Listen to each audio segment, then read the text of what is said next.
Pernahkah saudara memperhatikan bahwa Paulus dan Petrus tidak pernah mengucapkan kata-kata yang tidak baik tentang Raja Nero?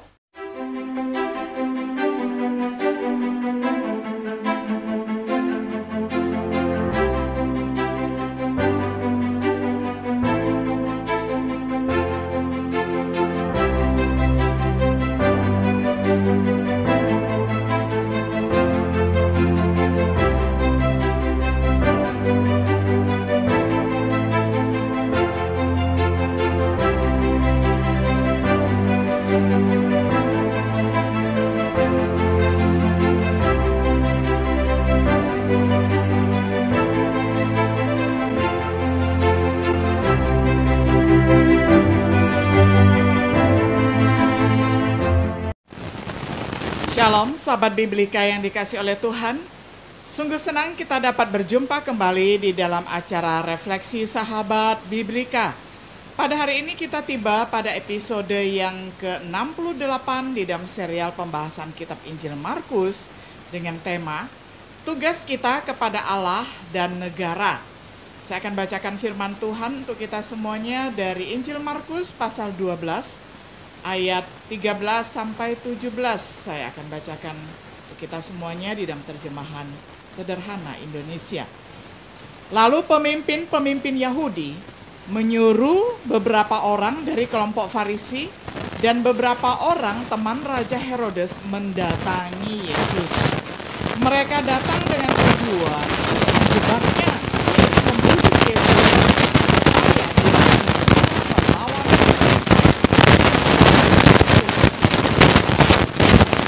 Mereka berkata, "Bapak Guru, kami tahu Bapak adalah orang jujur yang benar-benar bekerja sesuai dengan Allah dan tidak mempedulikan pendapat orang lain.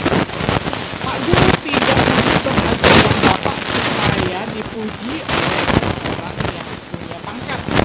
Jadi kami mau bertanya, menurut hukum Taurat, apakah kita boleh membayar pajak kepada pemerintah Roma atau tidak?" Tetapi Yesus mengetahui bahwa mereka hanya berpura-pura saja. Jadi dia menjawab, "Apakah dengan pertanyaan semacam itu kalian pikir bisa menjebak aku? Coba tunjukkan satu keping uang perak yang biasa dipakai untuk membayar pajak." Lalu mereka memberikannya kepadanya.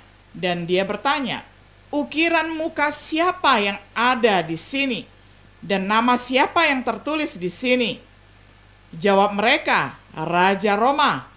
Lalu katanya kepada mereka, "Kalau begitu, berikanlah kembali kepada raja apa yang wajib raja miliki, dan berikanlah kembali kepada Allah apa yang wajib Allah miliki."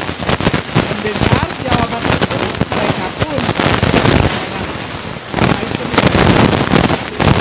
Dari Markus 12 ayat 13 sampai 17.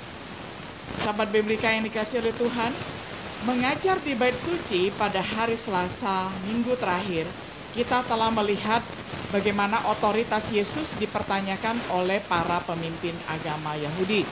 Kemudian Yesus memberikan perumpamaan tentang penggarap kebun anggur yang jahat diarahkan kepada para pemimpin agama.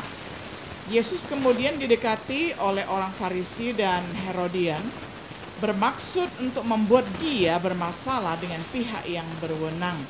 Mereka mempertanyakan kepada dia, apakah seseorang harus membayar pajak kepada kaisar. Sang Guru Agung Yesus dengan mudah menjawab pertanyaan mereka. Melihat melalui jebakan kemunafikan mereka, dia meminta untuk menunjukkan uang logam kepadanya. Dia bertanya, "Tulisan siapa di atasnya?" Dan mereka menjawab, "Kaisar." Jawabannya membuat mereka takjub.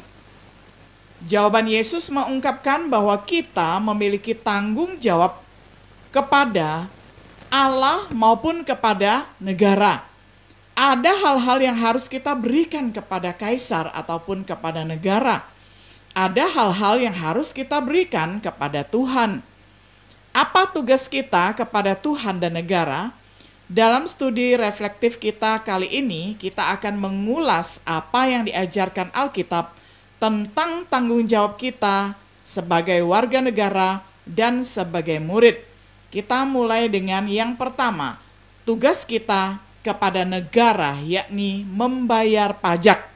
Ini adalah inti dari pengajaran Yesus di dalam teks kita pada hari ini, Markus pasal 12 ayat 14-17. Kemudian kalau kita korelasikan dengan pengajaran Paulus juga mengajari kita untuk membayar pajak kepada pemerintah. Jadi tidak ada pertentangan sama sekali di sini. Lalu kita melihat bagaimana sebagai seorang murid Kristus, hukum itu harus dipatuhi atau kita mematuhi hukum. Kita harus tunduk kepada tata cara hukum negara. Ini kami lakukan demi Tuhan agar kami membungkam kebodohan manusia. Begitulah inti dari ajaran Rasul Petrus kepada para jemaat. Bisa dibaca di dalam 1 Petrus pasal 2 ayat 13 sampai ayat yang ke-16. Kita harus takut dan hormat kepada pejabat ataupun kepada pemimpin negara. Kita harus menghormati dan menghargai mereka yang memiliki otoritas atau wewenang di atas kita. Untuk takut atau menghormati raja, tidak berbicara jahat tentang penguasa kita. Sebagaimana banyak ayat yang bisa dibaca di dalam Kisah Para Rasul 23 ayat 5, Titus 3 ayat 2, kemudian di dalam 2 Petrus 2 ayat 10 dan Yudas ayat 8-9. Sama seperti kita menghormati dan mengasihi semua saudara-saudara, sebagaimana diajarkan di dalam 1 Petrus 2 ayat 17. Pernahkah saudara memperhatikan bahwa Paulus dan Petrus tidak pernah mengucapkan kata-kata yang tidak baik tentang Raja Nero? Melakukan yang baik, kita harus siap untuk setiap pekerjaan yang baik. Kita harus memiliki perilaku yang terhormat di depan semua orang. Berdoa, untuk membuat permohonan memanjatkan doa, bersyafaat, dan berterima kasih sebagai ucapan syukur kita kepada Allah yang memberi kita kehidupan. Kita juga dapat berdoa untuk para raja dan semua orang yang memiliki otoritas, dan kita juga berdoa untuk semua saudara-saudara kita seiman, mengingat kita semua sebagai umat Kristen hanyalah pendatang dan peziarah di dunia ini. Sementara kewarganegaraan sejati kita ada di surga menurut Filipi 3 ayat 20, kita harus memberkati negara-negara duniawi tempat kita tinggal, memenuhi kewajiban yang diberikan Tuhan, dan kita akan menjadi aset bagi negara dimanapun kita hidup. Sekarang mari kita ulas hal yang kedua, yakni tugas kita kepada Allah. Mengasihi Allah dengan segenap hati. Yesus menganggap ini sebagai perintah terbesar dari semua hukum, baik di hukum Taurat maupun di dalam Perjanjian Baru.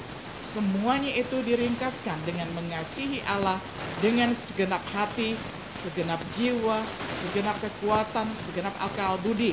Dan hukum yang kedua itu adalah mengasihi sesama manusia. Nah, sebagai perintah yang terbesar, ini adalah tugas kita juga yang terbesar. Menaati Allah dari hati kita. Jika kita mengasihi Allah, kita pasti akan menuruti perintah-perintah Allah. Yesus mengajarkan bahwa menaati perintah-perintahnya adalah bukti kebenaran bahwa kita mengasihi Dia. Karena Allah sudah terlebih dahulu mengasihi kita. Menjadikan Tuhan prioritas kita. Kehendaknya, pemerintahannya, kebenarannya harus menjadi yang pertama bagi prioritas kita, sebagaimana tercatat di dalam Matius 6 ayat 33. Tidak hanya atas masalah pribadi kita, tetapi bahkan atas kewajiban kita untuk negara. Ketika ada konflik antara kewajiban kepada Tuhan dan negara, Tuhan harus didahulukan. Seperti yang dinyatakan oleh Petrus, kita harus lebih menaati Tuhan daripada manusia. Ini membantu menjawab pertanyaan yang sering muncul tentang kewajiban orang Kristen untuk pemerintahan. Bisakah seorang Kristen memberikan suara ketika memilih pejabat-pejabat? Bisakah seseorang menjabat di kantor politik? Bisakah seseorang bertugas di militer atau tugas sipil lainnya? Jika harga seperti itu datang dengan harga yang terlalu tinggi, yakni menempatkan negara di atas Tuhan atau menempatkan negara di hadapan Tuhan, seseorang Kristen harus menaati Tuhan daripada manusia. Di beberapa negara, harga mungkin terlalu tinggi dan orang Kristen tidak bisa bertugas di jabatan politik atau menjalankan tugas tertentu sebagai hak warga negara. Negara lain mungkin mengizinkan Tuhan untuk diutamakan di dalam perilaku seseorang, mengizinkan seorang Kristen untuk berpartisipasi di dalam segala sesuatu. Sebagai kesimpulan, umat Kristen harus menjadi berkat bagi negara dimanapun mereka tinggal. Sumber pendapatan dengan menghormati hukum dan penghormatan mereka yang memiliki otoritas, berkontribusi untuk kesejahteraan umum melalui perbuatan baik dan doa yang sungguh-sungguh. Umat Kristen bisa menjadi berkat bagi negara mereka ketika orang Kristen memberikan pertama kepada Tuhan apa yang firman, kemudian apa yang adalah hak negara harus diberikan ataupun dikembalikan. Warga negara menghormati prioritas yang harus diberikan kepada Tuhan. Sementara mereka yang berwenang mungkin tidak selalu memahami tempat mereka dengan tepat dan mengharapkan lebih banyak dari warganya daripada apa yang benar. Semoga kita yang adalah murid-murid Kristus tidak pernah gagal untuk memberikan kepada Kaisar hal-hal yang merupakan milik Kaisar dan kepada Tuhan hal-hal yang merupakan milik Tuhan. Sahabat Biblika yang dikasihi oleh Tuhan, kiranya setiap diri kita dapat memprioritaskan apa yang penting di dalam hidup kita, yakni menempatkan Tuhan di atas segala-galanya. Kemudian kita juga menempatkan negara sebagai tempat pengabdian kita dimanapun kita berada dan dimanapun kita hidup. Kiranya sebagai warga surga dan warga negara yang baik, kita sama-sama menghormati Tuhan dan juga menghormati pejabat, yakni orang-orang yang Tuhan berikan kepercayaan untuk memerintah di atas kita. Kiranya Tuhan Yesus memberkati kita semuanya. Shalom.